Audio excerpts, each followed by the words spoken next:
আসসালামু আলাইকুম ওয়া রাহমাতুল্লাহি ওয়া বারাকাতুহু। নাহমাদুল্লাহাল আযীম ওয়া নুসাল্লি আলা রাসূলিহিল কারীম আম্মা বাদ। ফাআউযু বিল্লাহি মিনাশ শাইতানির রাজীম। বিসমিল্লাহির রাহমানির রাহিম। ইন্নাল্লাহা ইউহিব্বুল মুত্তাকিন। বারাকাল্লাহু লানা ওয়া লাকুম ফিল কুরআনিল আযীম ওয়া নাফা'না ওয়া ইয়্যাকুম বিল আয়াতি ওয়া যিকরিল হাকীম। রাব্বি ইশরাহ লি সাদরি ওয়া ইয়াসসির লি আমরি ওয়াহলুল উকদাতাম মিন লিসানি ইয়াফকাহু কওলি। টেকনিক ইজি এডুকেশনের আজকের ক্লাসে ইতোমধ্যে তোমরা যারা যুক্ত হয়েছো তোমাদের সবাইকে টেকনিক পরিবারের পক্ষ থেকে আমি হুমায়ুন কবির জানাচ্ছি আন্তরিক শুভেচ্ছা এবং মোবারকবাদ।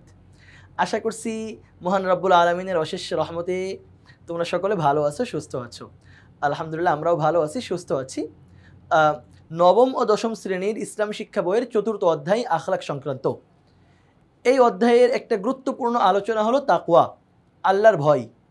আমরা তাকওয়া সংক্রান্ত কিছু গুরুত্বপূর্ণ এমসিকিউ দিয়ে আজকের ক্লাসটা সাজানোর চেষ্টা করেছি। তাহলে চলো আমরা কিছু গুরুত্বপূর্ণ এমসিকিউ আজকের ক্লাসে আলোচনা করি, যেগুলো তোমাদের ক্লাসের পরীক্ষার জন্য খুবই গুরুত্বপূর্ণ হবে ইনশাআল্লাহ বিইذনিল্লাহ। তাহলে আসো আমরা শুরু করি। তাকওয়া, প্রথমে আমাদের কাছে জানতে চাওয়া হচ্ছে তাকওয়া শব্দের অর্থ কি। তাকওয়া শব্দের অর্থ চুক্তি, অস্বীকার, বেঁচে থাকা, প্রতিশ্রুতি। তাকওয়া শব্দের অর্থ হলো বেঁচে থাকা। তাকওয়া হলো আল্লাহর ভক্তি, আল্লাহর ভয়, আল্লাহর একত্ববাদ, আল্লাহর সান্নিধ্য। তাকওয়া হলো আল্লাহর ভয়। আল্লাহর ভয়ে যাবতীয় পাপাচার থেকে বিরত থাকাকে কি বলে? আল্লাহর ভয়ে যাবতীয় পাপাচার থেকে বেঁচে থাকাকে কি বলে? এখানে দেখি কি কি লেখা আছে। এখানে লেখা আছে তাকওয়া, আমানত, সত্যবাদিতা, ওয়াদা পালন। আল্লাহর ভয়ে যাবতীয় পাপাচার থেকে বেঁচে থাকাকে বলা হয় তাকওয়া। মুত্তাকি বলতে কি বুঝাই? যিনি সততার সাথে ব্যবসা করেন, যিনি আত্মীয়দের সাথে ভালো ব্যবহার করেন, যিনি আল্লাহর ভয়ে অন্যায় কাজ থেকে বিরত থাকেন, যিনি মা বাবার সাথে ভালো ব্যবহার করেন। মুত্তাকি বলতে বোঝানো হয় যিনি আল্লাহর ভয়ে অন্যায় কাজ থেকে বিরত থাকেন। সুতরাং গ নম্বরকে আমরা সঠিক হিসেবে বিবেচনা করছি। এরপরে যিনি তাকওয়া অবলম্বন করেন তাকে কি বলে? যেই ব্যক্তির মধ্যে তাকওয়া আছে তাকে কি বলা হয়? মুমিন, মুসলিম, মুত্তাকি, সাদিক। যার মধ্যে তাকওয়া আছে সেই ব্যক্তিকে বলা হয় মুত্তাকি। সর্বোত্তম চারিত্রিক বৈশিষ্ট্য কোনটি? নিফাকি, তাকওয়া, গীবত, মিথ্যা বলা। দেখো এখানে 3টা কিন্তু খারাপ বৈশিষ্ট্যের কথা আলোচনা করা হয়েছে, আর এইটা ভালো। তাহলে সর্বোত্তম তাকওয়া সর্বোত্তম চারিত্রিক বৈশিষ্ট্য হলো তাকওয়া। কোনটি মানুষকে ইহকালীন ও পরকালীন জীবনে সম্মান, মর্যাদা ও সফলতা দান করে? সত্যবাদিতা, তাকওয়া, জ্ঞান, ইলম। দেখো এখানে কিন্তু সবগুলোই ভালো ভালো কথা আলোচনা করা হয়েছে, কিন্তু ইহকালীন ও পরকালীন জীবনে সম্মান, মর্যাদা যেটা দান করে সেটা হলো তাকওয়া। কারণ তাকওয়া যারা অবলম্বন করে আল্লাহ তাআলা তাদেরকে সম্মানিত করেন। এরপরে 8 নম্বর, তাসকিয়া, আল্লাহর নিকট অধিক সম্মানিত হতে চাই, এই জন্য তার মধ্যে কোন গুণটা থাকা জরুরি? তাকওয়া, আমানত, সত্যবাদিতা, পরিচ্ছন্নতা। সবগুলোই তো ভালো গুণ, কিন্তু আল্লাহর কাছে যে সম্মানিত হতে চাই তার মধ্যে তাকওয়া থাকতে হবে। সুতরাং ক নম্বরকে আমরা এখানে সঠিকভাবে বিবেচনা করছি। তাকওয়ার সুফল শুধু আখেরাতে, শুধু ইহকালে, দুনিয়া আখেরাতে, জান্নাতে। তাকওয়ার সুফল দুনিয়া ও আখেরাত উভয় জায়গায় আমরা পাবো ইনশাআল্লাহ। সুতরাং গ নম্বরকে আমরা সঠিক হিসেবে বিবেচনা করছি। ইসলামী দর্শনে সবচেয়ে মর্যাদাবান ব্যক্তি কে? নামাজি ব্যক্তি, রোজাদার ব্যক্তি, মুত্তাকি ব্যক্তি, মুক্তাদি ব্যক্তি। কে ইসলামী দর্শনের সবচেয়ে বেশি মর্যাদাবান? ইসলামী দর্শনের সবচেয়ে মর্যাদাবান হলো মুত্তাকি ব্যক্তি। 11 নম্বর প্রশ্ন আমাদের কাছে জানতে চাওয়া হয়েছে আল্লাহর নিকট সবচেয়ে সম্মানিত কে? আল্লাহর নিকট সবচেয়ে সম্মানিত হলো আমানতদার, সিদ্দিক, মুত্তাকি, মানব সেবক। আল্লাহর নিকট সবচেয়ে বেশি সম্মানিত হলো মুত্তাকি। নিশ্চয় আল্লাহর নিকট সবচেয়ে সম্মানিত সেই ব্যক্তি যে তোমাদের মধ্যে সবচেয়ে বেশি তাকওয়াবান। এই উক্তিটি কার? আল্লাহর, মহানবী সাল্লাল্লাহু আলাইহি সাল্লামের, সৎকর্মশীলদের, হযরত আলী রাদিয়াল্লাহু আনহুর। এই উক্তিটি কে করেছেন? এই উক্তি করেছেন আল্লাহ তাআলা নিজেই।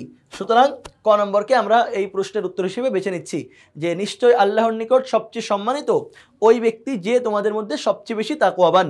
এটা পবিত্র কোরআন মাজিদের একটা আয়াতের অর্থ। এরপরে 13 নম্বর প্রশ্নের উত্তরের জন্য আমাদেরকে পাশের সাইডে চলে যেতে হবে। আমরা চলে যাচ্ছি 13 নম্বর প্রশ্নে। আমাদের সামনে 13 নম্বর প্রশ্ন চলে আসছে যে আল্লাহ তাআলার নিকট অত্যাধিক মূল্য কোনটির? আমানতদারি, সত্যবাদিতা, কর্তব্যপরায়ণতা, তাকওয়া। দেখো এখানে 4টাই ভালো গুণ এবং 4টাই আল্লাহর কাছে সম্মানিত, অত্যাধিক মূল্যবান, কিন্তু সবচেয়ে বেশি মূল্য যেটার সেটা হলো তাকওয়া। মিজান খোদাবিরু হতে চাই, সেজন্য সর্বাগ্রে তাকে চর্চা করতে হবে সত্যবাদিতার, তাকওয়ার, মানব সেবার, শালীনতার। খোদাভীরু হতে চাইলে, আল্লাহর ভয় পাইতে চাইলে সবার আগে তাকে যেই জিনিসটা চর্চা করতে হবে সেটা হলো তাকওয়া। আল্লাহর কাছে কিসের মূল্য সর্বাধিক? তাকওয়ার, আখলাকের, আদলের, আমানতের। আল্লাহর কাছে এখানে যে চারটা উল্লেখ করা হয়েছে এর মধ্যে সবচেয়ে বেশি মূল্য কোনটার? আল্লাহর কাছে সবচেয়ে বেশি মূল্যবান হলো তাকওয়া। আল্লাহর কাছে এটাই সবচেয়ে বেশি সম্মানিত। সুতরাং এই প্রশ্নের উত্তর ক। নিশ্চয়ই আল্লাহ তাকওয়াবানদের ভালোবাসেন কথাটি কার? মহানবী সাল্লাল্লাহু আলাইহি সাল্লামের, আবু বকর রাদিয়াল্লাহু আনহুর, ফাতেমা রাদিয়াল্লাহু আনহু, নাকি আল্লাহর? আমি আজকের ক্লাসের শুরুতেই এই একটা আয়াত পড়েছি, ইন্নাল্লাহা ইউহিব্বুল মুত্তাকিন। আল্লাহ তাআলা মুত্তাকিদের ভালোবাসেন। এটা কোরআনের আয়াত। কোরআনের আয়াত, তার মানে কথাটা আল্লাহ তাআলার। সুতরাং এই প্রশ্নের উত্তর ঘ। তাকওয়াবানকে কে ভালোবাসে? ধনী ব্যক্তি, রাজনীতিবিদ, আল্লাহ, নাকি সমাজপতি? তো তাকওয়াবানকে যে ভালোবাসে তিনি হলেন আল্লাহ তাআলা। ইন্নাল্লাহা ইউহিব্বুল মুত্তাকিন। আল্লাহ তাআলা তাকওয়াবানদেরকে ভালোবাসে। সুতরাং আমরা যদি আল্লাহকে ভালোবাসি, মানে আল্লাহকে ভয় করি, তাহলে আল্লাহ তাআলা আমাদেরকে ভালোবাসবেন ইনশাআল্লাহ। নিশ্চয়ই আল্লাহ তাকওয়াবানদের ভালোবাসেন। কোন সূরার আয়াত? সূরা বাকারা, সূরা আল মাইদা, সূরা আত-তাওবা, নাকি সূরা আলে ইমরান? এটা হলো সূরা আত-তাওবা এর আয়াত। সুতরাং এই প্রশ্নের উত্তর হিসেবে আমরা সূরা আত-তাওবা অর্থাৎ গ নম্বরকে চয়ন করছি। এরপরে প্রশ্ন হলো, সফলতা কাদের? সম্পদশালীদের, ক্ষমতাশালীদের, মুত্তাকিদের, রাজনীতিবিদদের? সফলতা হলো মুত্তাকিদের জন্য, যারা আল্লাহকে ভয় করে। নিশ্চয়ই মুত্তাকিগণের জন্য রয়েছে সফলতা। বাণীটি কার? অর্থাৎ এই যে একটা বাণী যে মুত্তাকিদের জন্য সফলতা রয়েছে, এটা কে বলেছেন? আল্লাহ তাআলা, হযরত মুহাম্মদ সাল্লাল্লাহু আলাইহি সাল্লাম, হযরত আলী রাদিয়াল্লাহু আনহু, নাকি ইমাম বুখারী রাহমাতুল্লাহি আলাইহি? আল্লাহ, এই মুত্তাকিদের জন্য সফলতা রয়েছে এটা আল্লাহ তাআলা বলেছেন। সুতরাং আমরা ক নম্বরকে এখান থেকে উত্তর হিসেবে গ্রহণ করছি। 21 নম্বর, নিশ্চয়ই মুত্তাকিদের জন্য রয়েছে সফলতা। আয়াতটি কোন সূরার? অর্থাৎ ইন্নাল্লাহা ইউহিব্বুল মুত্তাকিন, এটা কোন সূরার আয়াতংশ? এটা কি সূরা নূরের মধ্যে আছে, সূরা ইউসুফের মধ্যে আছে, সূরা মাইদার মধ্যে আছে, নাকি সূরা নাবার মধ্যে আছে? এটা হলো সূরা নূরের মধ্যে আছে। সুতরাং ক নম্বর। সকল ভালো গুণের মূল কোনটি? মানে ভালো যেই গুণগুলো আছে এর মধ্যে মূল কোনটা? তাকওয়া, আমানত, ওয়াদা পালন, সততা। সবগুলোই তো ভালো কাজ, কিন্তু ভালো কাজের মূল কোনটা? দেখো, মানুষ কিন্তু ভালো কাজ করে পরকালের মুক্তির জন্য, আল্লাহর ভয়ে, খারাপ কাজ থেকে বিরত থাকে। তো আল্লাহর ভয়ে মানে কি? তাকওয়া। সুতরাং সকল ভালো কাজের মূল কোনটা হবে? তাকওয়া হবে। কোনটিকে সকল সদ্গুণের মূল বলা হয়? তো এইটা তো আমি আগের প্রশ্নেই আলোচনা করে আসছি, তাকওয়াকে। সুতরাং গ নম্বরই সঠিক। ইসলামী নৈতিকতার মূল ভিত্তি কি? ঈমান, তাকওয়া, আকীদা, নাকি সত্যবাদিতা? ইসলামী নৈতিকতার মূল ভিত্তি হলো তাকওয়া। সুতরাং খ নম্বরকে আমরা এখানে সঠিক হিসেবে বিবেচনা করছি। এরপরে বহু গুণের সমষ্টি কোনটি? সত্যবাদিতা, তাকওয়া, শালীনতা, নাকি আমানত? বহু গুণের সমষ্টি হলো তাকওয়া। এরপরে মুত্তাকিগণের জন্য সফলতা ও সম্মানের মূল চাবিকাঠি কি? বংশমর্যাদা, প্রাচুর্যতা, জ্ঞানহীনতা, নাকি নৈতিকতা? যে যারা মুত্তাকি তাদের জন্য যে সম্মান রয়েছে, সফলতা রয়েছে, এর মূল চাবিকাঠি কোনটা? এর মূল চাবিকাঠি হলো ঘ নম্বর, নৈতিকতা। এরপরে আমরা প্রথম পৃষ্ঠা শেষ করলাম, দ্বিতীয় পৃষ্ঠায় আমরা চলে যাই 27 নম্বর প্রশ্নের জন্য। 27 নম্বর প্রশ্ন দেখো আছে যে দবির সাহেব জীবনের সকল পাপাচার ও সম্পদের মোহ ত্যাগ করে খাঁটি মুমিন হিসেবে বাঁচতে চান। এজন্য তাকে সবার আগে তার প্রয়োজন কি? ওয়াদা পালন, আমানত রক্ষা, আদল প্রতিষ্ঠা করা, তাকওয়া অর্জন করা। সবার আগে তার যেটা প্রয়োজন সেটা হলো তাকে তাকওয়া অর্জন করতে হবে। কে সর্বদা আল্লাহর উপস্থিতি অনুভব করে? যার অন্তরে তাকওয়া আছে। বিপদগ্রস্ত ব্যক্তি, যিনি সর্বদা নামাজ পড়েন, যিনি নিয়মিত রোজা রাখেন। সবগুলোই তো ভালো কাজ, কিন্তু সবসময় অন্তরের মধ্যে আল্লাহর উপস্থিতি অনুভব যিনি করেন, যার অন্তরে তাকওয়া আছে। কোন ব্যক্তি নিষ্ঠাবান, সৎকর্মশীল হতে পারে না? যে এখানে যে পয়েন্টগুলো উল্লেখ করা হলো এর মধ্যে নিষ্ঠাবান বা সৎকর্মশীল হতে পারে না এমন ব্যক্তিকে, আসো আমরা পয়েন্টগুলো উল্লেখ করি। যে ব্যক্তি নির্বোধ, যে ব্যক্তি ভীরু, যার মধ্যে তাকওয়া নেই, যে ব্যক্তি প্রতিশ্রুতি ভঙ্গ করে। এখানে যে কথাগুলো বলা হলো, কোন ব্যক্তি নিষ্ঠাবান বা সৎকর্মশীল হতে পারে না? যার মধ্যে তাকওয়া নাই সে কখনো নিষ্ঠাবান বা সৎকর্মশীল হতে পারে না। সুতরাং এই প্রশ্নের সঠিক উত্তর হলো গ। কোনটি মানুষের অন্তরকে পরিশুদ্ধ করে? নাজাফাত, নাজাফাত মানেই অপরিচ্ছন্নতা। আমানত, সিদ, সিদ মানে সত্যবাদিতা। আর ঘ নম্বরে আছে তাকওয়া, যে এইগুলোর মধ্যে কোনটা মানুষের অন্তরকে পরিশুদ্ধ করে? মানুষের অন্তরকে পরিশুদ্ধ করে তাকওয়া, আল্লাহর ভয়। তাকওয়া শূন্য সমাজের বৈশিষ্ট্য কি? তাকওয়া সম্পন্ন মানে শূন্য যেই সমাজের মধ্যে, যেই সমাজের মানুষের মধ্যে আল্লাহর ভয় নাই, এই সমাজের মানুষের বৈশিষ্ট্য কি? পরিশীলিত, অনৈতিকতাপূর্ণ, সত্যনিষ্ঠা, আদর্শবাদী। এই সমাজের মানুষের বৈশিষ্ট্য হলো অনৈতিকতাপূর্ণ, যাদের মধ্যে আল্লাহর ভয় নেই তারা অনৈতিক কাজ করে। সৎকর্মশীল জীবনযাপনের মূল কথা কি? সত্যবাদিতা, সবর, আদল, তাকওয়া। সৎকর্মশীল জীবনযাপনের মূল কথা হলো তাকওয়া, আল্লাহর ভয়। যার মধ্যে আল্লাহর ভয় আছে, সে যেই সমাজের মানুষ হোক, যেই বংশের মানুষ হোক, যেই বর্ণের মানুষ হোক, সে আল্লাহকে ভয় করবে। সুতরাং সৎকর্মশীল হওয়ার মূল চাবিকাঠি হলো, মূল কথা হলো আল্লাহর ভয়, যেটাকে আমরা আরবিতে বলছি তাকওয়া। এরপরে 33 নম্বর প্রশ্ন আমাদের সামনে আসছে যে তাকওয়া শব্দের অর্থ কি? শাব্দিক অর্থটা আমাদের কাছে জানতে চেয়েছে। বিরত থাকা, বেঁচে থাকা, ভয় করা, সবগুলোই তাকওয়া শব্দের সঠিক অর্থ। তাহলে সবগুলো আছে কোনটাই? ঘ নম্বরে। সুতরাং আমরা এখান থেকে ঘ নম্বরকে বেছে নিচ্ছি। 34 নম্বর, তাকওয়া বলতে বোঝায় পাপাচার থেকে নিজেকে রক্ষা করা, আল্লাহর সামনে জবাবদিহির ভয় করা, কুপ্রবৃত্তি থেকে বেঁচে থাকা। তাকওয়া বলতে কোনটা বোঝায়? তাকওয়া বলতে তো আসলে সবগুলোই বোঝাই। পাপাচার থেকেও নিজেকে রক্ষা করা, এটাও তাকওয়া। আল্লাহর সামনে জবাবদিহিতার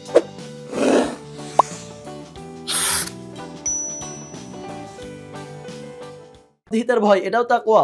কুপ্রবৃত্তি থেকে বেঁচে থাকা, এটাও তাকওয়া। সুতরাং এই প্রশ্নের উত্তর হিসেবে আমরা ঘ নম্বরকে বেছে নিচ্ছি। এরপরে জনাব ক সুযোগ থাকার পরও অন্যায় কাজ করলো না, এজন্য মহান আল্লাহ তাকে সর্বদা সাহায্য করবেন, বিপদ আপদ থেকে উদ্ধার করবেন, বরকতময় রিজিক দান করবেন। এটা কোনটা সঠিক হবে? তো যে সুযোগ থাকার পরেও অপরাধ করে নাই, আল্লাহ তাকে সাহায্যও করবেন, বিপদ থেকে উদ্ধারও করবেন, বরকতময় রিজিকও দান করবেন। তাহলে এই প্রশ্নের উত্তর হিসেবে আমরা সবগুলোকে বেছে নিচ্ছি।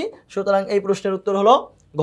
36 নম্বর, তাকওয়া অর্জনের ফলে একজন মানুষ অশ্লীল ও অশালীন কর্ম থেকে বিরত থাকে, মানবিক ও নৈতিক গুণাবলীতে উদ্বুদ্ধ হয়, অপরের প্রতি সহানুভূতিশীল হয়ে পড়ে। তাকওয়া অর্জনের ফলে একজন মানুষ কি হয়?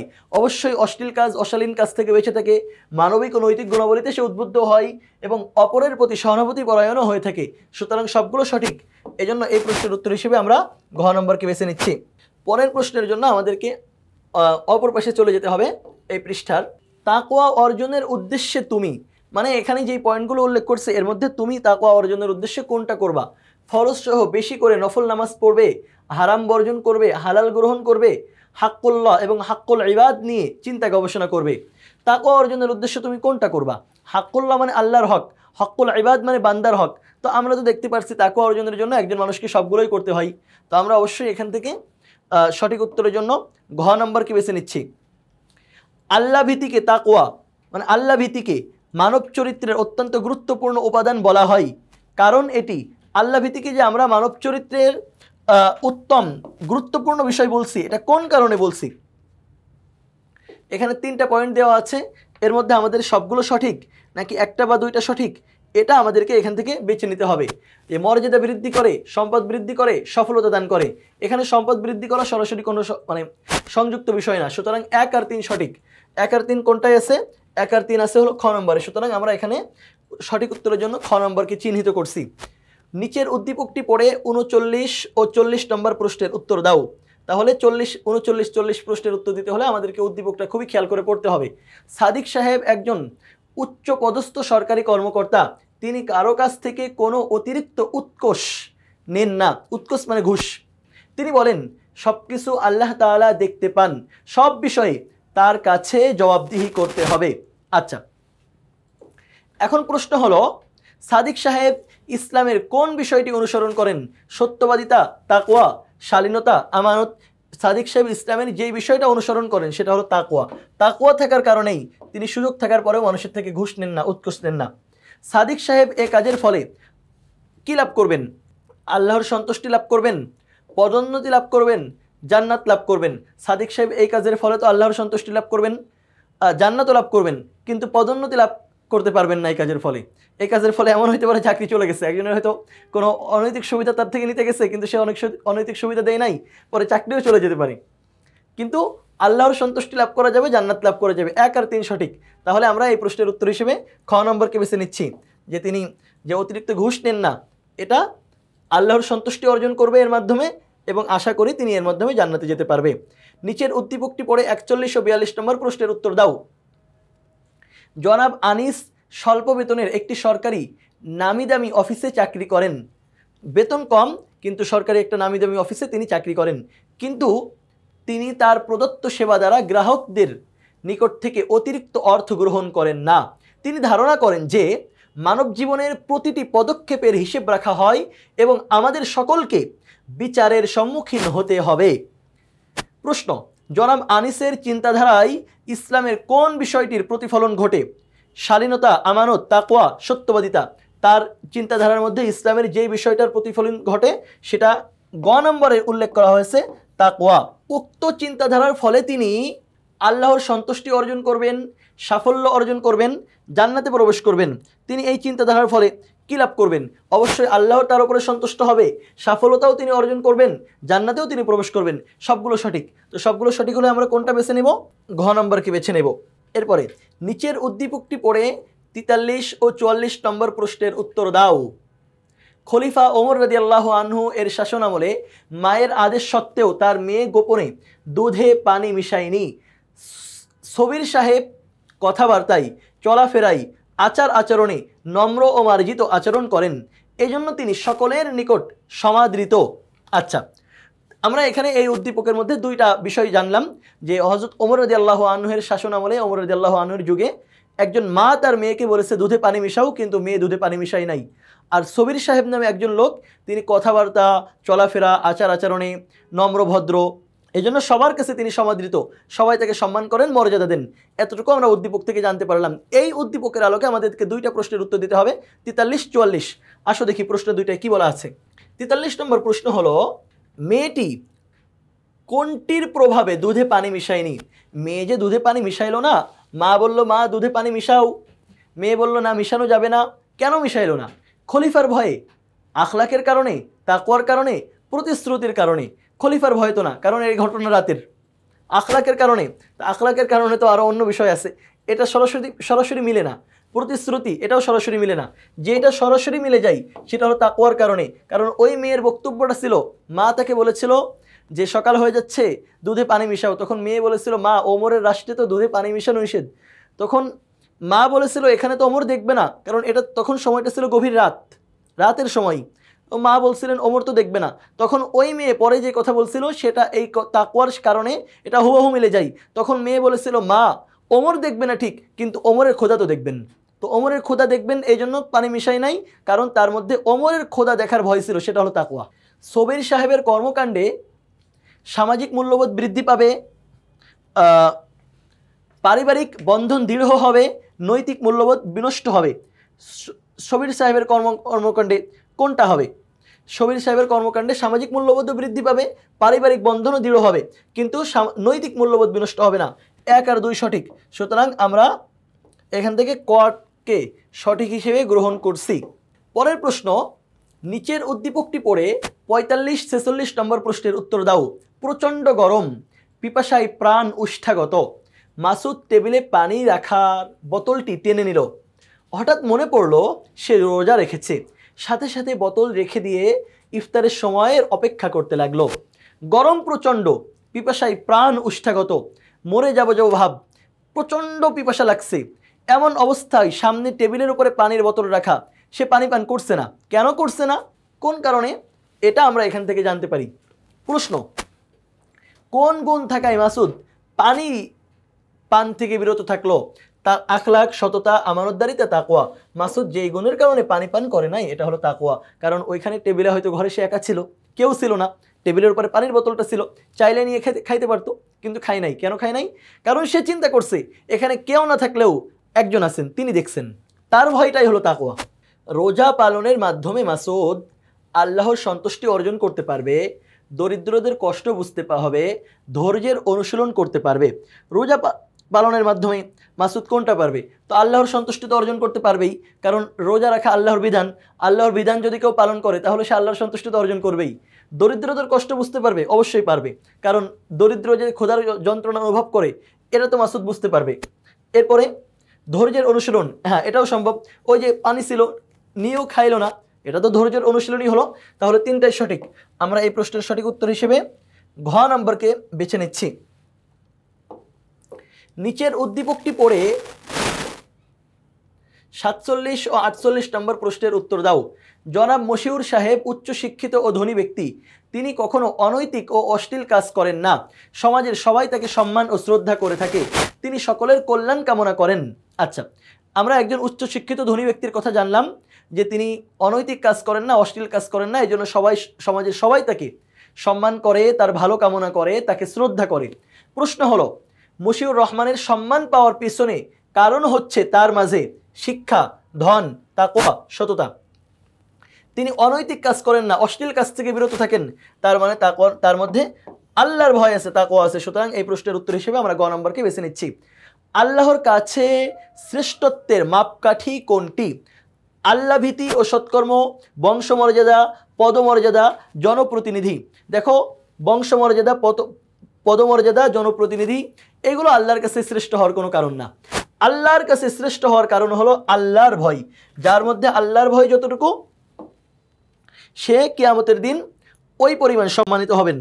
এ ধরনের লোকদেরকে আল্লাহ তাআলা বিপদ থেকে উদ্ধার করেন, বরকতময় উদ্ধার করেন, পরকালে মহা পুরস্কার দান করবেন।